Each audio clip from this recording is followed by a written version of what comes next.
Natalie dechiara began foraging over 10 years ago and is passionate about sharing her knowledge with as many people as possible. In the past, she has worked with Asheville-based foraging tour company No Taste Like Home and has guided thousands of people through a beautiful forest of Western North Carolina. Currently, Natalie is the director of operations at Wild Goods Foraging, and you can find her selling mushrooms and wild edibles at 4 different farmers markets weekly. When Natalie's not perambulating through her home woods foraging mushrooms, she enjoys concocting wild ferments, elixirs, tinctures, and treats. She's currently undertaking her permaculture design certificate with the Women's Permaculture Guild and is excited for her passions of smart design, saving the earth, and being in nature to combine in a new and thoughtful way through eco-design. So I spend a lot of time in Zone 5, but I am really having a lot of fun stacking functions and coming up with ways to work smarter, not harder, with the whole design that you will see here, because it's quite involved, really.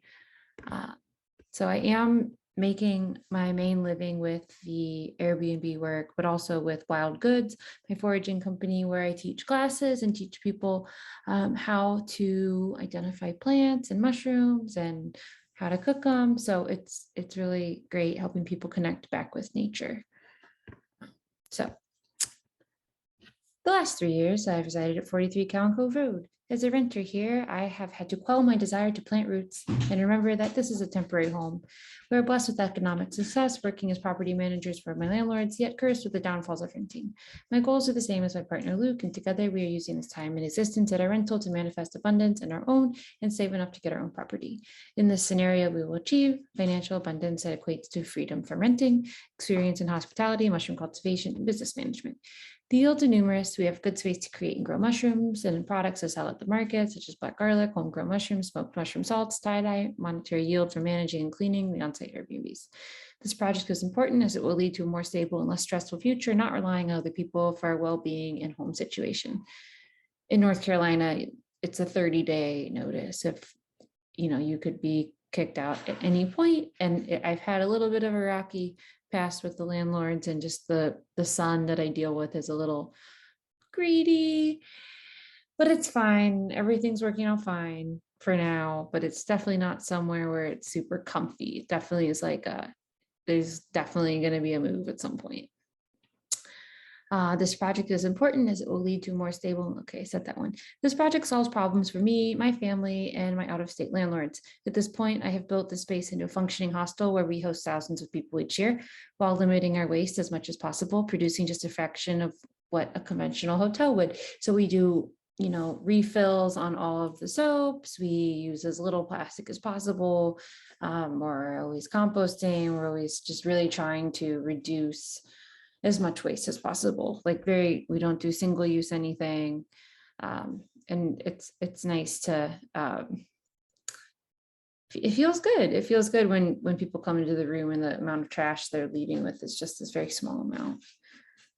Additionally, when we do not personally clean the Airbnbs, we outsource to friends, creating more financial abundance for people in our community. And it's been really helpful to have people be able to make a little extra money here and there in a non-stressful, non-harmful way. Okay, so the smarter goals about the site. So our home is located just outside city limits in Asheville, North Carolina. The house is located at the very beginning of Cowan Cove Road, a no outlet road. The house is a modular home and was built in 2008. The original inhabitants of this area were the Cherokee. Our driveway is rather steep as it comes up and then flattens out when you get to the main portion of the lot. Okay, we have well draining lot and red clay soil. It's not very great dirt, but we're working on it. Okay, so our zones. So zone 1 is red right in here. That's our house, our back door, our compost, our trash, our main garden, or right where our cars pull up. There's storage underneath the porch, and on the porch we do mushroom cultivation, some black garlic fermentation, and some smoking of mushrooms and whatnot. So that's there. Then the yellow is a little bit further out. We have our sauna over here. There's berry bushes. There is some herbs in here, but I don't get fresh herbs every day. All through here, the closer dog area. And then the other yellow here, the mushroom log area. When they're fruiting, we check those really often. In here, our little sunchoke area and our basement area is also in the zone 2. Zone 3, I put into green. These are mostly the Airbnb zones where I do go in there pretty frequently, but not to like hang out, just to work and just to clean, get things ready. Zone 4 is blue. This is like the further area. So like when we have a fire, which is less now that we have an Airbnb, so we're not trying to, we like our privacy. Like we don't need to hang out with the guests all the time. And when we do have a fire, we have to invite them. So that's the lesser used areas. The blue over here is just behind our trash and gardening shed. And then our zone 5 purple, we spend a lot of time in zone 5, more time than in zone 4 we spend in zone 5. We're always out foraging. We're always out with the dogs. We're always out in the woods at least 3 to 4 times a week. Sector. So we have some noise coming in the back corner from roosters, barking dogs. Today they're playing bass. There's a good deciduous tree hedge there, so you don't really see them so much. The tiny houses up in this area, you'll I'll tell you more about those, but we have contact paper on the windows, so you can't really see out there. Over to the right, it's a beautiful field. So when the leaves drop, you just see horse and pasture. So that's nice. In pink, we have our car traffic coming in and out of guests. Dog area, could be dog waste and whatnot. The purple is shade. The greenish is sun, resources. Tech, power and transport, city water, city power. We're on septic. We have a Toyota Highlander hybrid, a CRV, an old Ford Econoline we need to do something with. We have tools and built structures, fully fenced yard, other than our driveway, it's all fenced in. We have our sauna and it is electric. We have our 2 tiny houses. My tiny house, Luke retrofit into having a bathroom and a little kitchenette.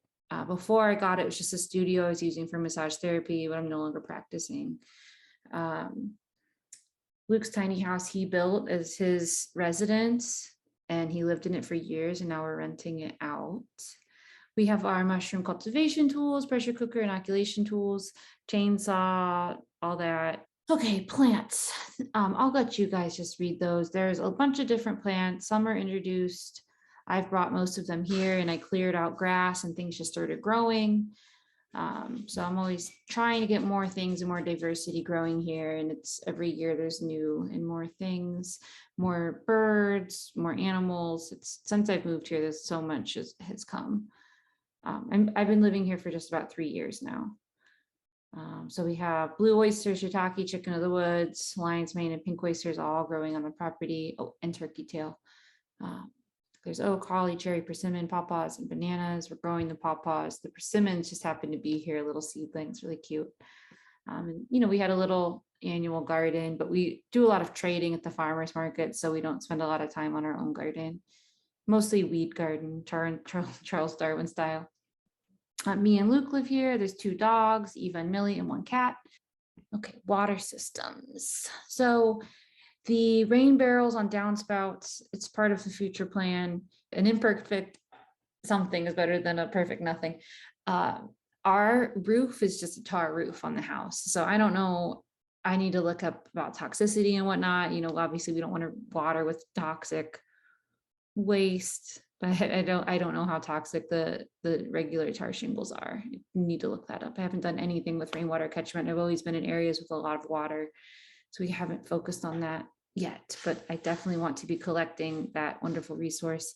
Back on the tiny houses up in the top left corner, Luke's tiny house has a standing seam metal roof that I think that we could collect water off of that would be better feeling than the tar roof on the big house. My tiny house on the right has a rusty roof, so I don't know if that's ideal, but that's a little bit down the future, and we'll get into that on the implementation. But we do have our city water and our taps with hoses. So pretty much anywhere we need water on the property, we can throw up a hose. We have timers, but we've just been going with the natural cycles and not spending much extra water, just because we spend so much time in zone 5. That's our main thing, is those mushrooms that we get in the woods. So we haven't been trying to grow all that much. Components and connections. Okay, so we have our mushroom logs, pollinators. It's all really interconnected because living at this house, we're trying to make as much use of our monetary income as possible while make hay while the sun shines. While we're so close to town, we're really trying to capitalize on that and get our own property, as I've mentioned. So that is a driving factor in a lot of what we do here. But we are also just building our business and company, and we really like introducing people to foraging and the delicious flavors of the woods. Okay, edges and microclimate. So we do have fences around our whole property. So we do have some edges. They're all pretty sheltered. We don't have strong wind or anything here. Obviously wind still comes, but there's so many wind breaks. And we're really sort of tucked away. There's houses around, but we don't see them because there's nice trees. We do have some full sun areas you can see in the warmer colors here. And then we do have some shady areas denoted more in the blue, which are ideal for our mushroom logs where we have them stored. Paths, patterns, and flows. We have some wildlife traffic. I know we have possums, raccoons, birds, cats, neighborhood cats travel through here and they take some of these routes. We have our pathways are in blue here, all around the house. The yellow is where most of the cars are going. The purple is our dog area, and it's our dogs. We have two, of course, and then the guests have dogs, which they're supposed to be leashed at all times. So it does create some interesting interactions when they don't leash them. It's a bit annoying. Plants, gardens, and trees. Okay, so we have our annual garden, their main garden right down here.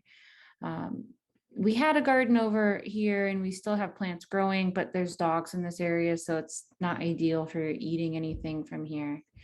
And we have our little, there's a fence. I should have put a fence here. There is a fence here and here. So we have berries, blueberries, wineberries, blackberries, and some herbs up next to the sauna here. We have sunchokes, nettles, poke, clematis, all sorts of different stuff off going through here. We have some new pawpaws that should be coming up this year. We have our, we have some non-useful plants in the blue sections, which it'd be a huge ordeal to pull these out. So these are not going to be something that we're pulling out anytime soon, hydrangea and whatnot. But we do have the English ivy in front of one of the tiny houses. I would really like to get that out ASAP. Built environment. So we have built our tiny houses up here in red.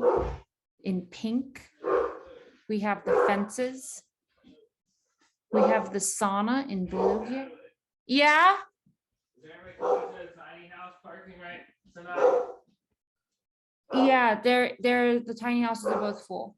Okay, he's trying to figure out where to park. Okay. Sorry about that. Small parking issue. Okay, so the built environment. We have our tiny houses shown in red, the porches that are hand built shown in yellow, our sauna Luke built, what was a pre-assembled thing, but we built it, the sauna. Our fire pit is built in orange. Our mushroom log stacks are built, and those are all shown in purple, and there's even some over here. And our gardens are built. We've been building the soil. Those are in green. Social and invisible structures. So since this property is shared with many guests, there are invisible boundaries that we keep. We like to give extra space to the units when guests are around, and most people value their privacy. The closest neighbors don't speak much English, but we do communicate and are friendly with their young son, Alex. Our other neighbors are also helpful. We agree to pull our trash and recycling cans up that day, and they make sure their dog Pearl doesn't bark like crazy all night. By doing 3 different markets a week, we are connected with many forward-thinking, like-minded people in our area. Oftentimes, customers pick up products on off days because of our proximity to town. Okay, we have regular city power, regular city water. We are on a septic. We have a 2006 Toyota Highlander hybrid as our primary form of transport. We have a Honda CR-V and a Ford Econoline. Okay, animals, waste, and nutrient cycles. We do have birds, possums, rabbits, raccoons, cats, dogs that visit our property. Occasionally the wildlife gets into the compost, but typically they don't. Our kitchen scraps, all composted. Hulls from nuts and things we bring from the forest, mushrooms that didn't make it, those are all composted. We have city recycling. We provide cans in all of the rooms, and we recycle the bedding. Even when there's a stain, we tie dye it and we give it a second life. So we're always upcycling things. Um, our stinging nettles and comfrey are our new mulch ingredients as well. Okay, so I have been implementing more sustainability for a while since I've lived here. All of the taps in the house, it's 14, they're all on low flow. Actually, might be more than 14. It's a lot. There's a lot of taps. They're all low flow. All the light bulbs are all LED. All of the showers are all super low flow. We converted all of the, yeah, it's redundant. So yeah, we've done a bunch of stuff there. So that was our sort of our phase one, because I've been working on this since 2020. Implementation phase two, the dog waste microremediation, that will be our next project. Implementation phase three, that's just going to be more mushroom logs because they're transportable and they're very low cost to make.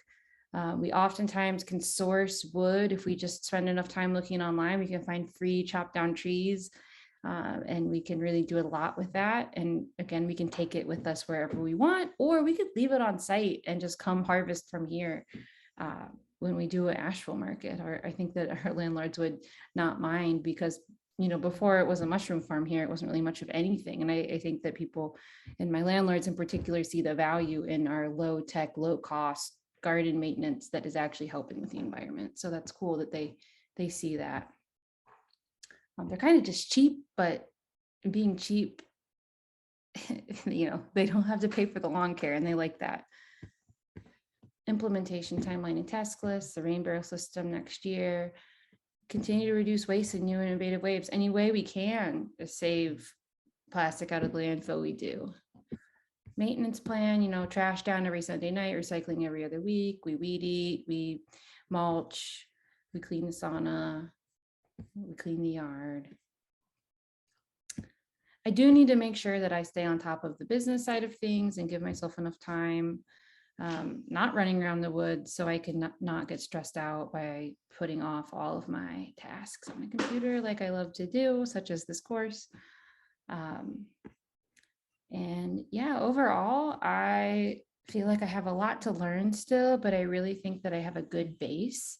And I think that I, moving forward, can make this more and more a part of my life. And by living by example and by really putting into play systems that work, I think that I can make a big impact in teaching people even just the most basic things of just get your foot wet, and once you start learning, you like it and you realize how much sense it makes. So I would love to show people around and do a little permaculture intro, even just put it on the Airbnb app and say intro to our permaculture gardens, and people could come for pay what you want and get a little 25-minute tour of what we're doing here.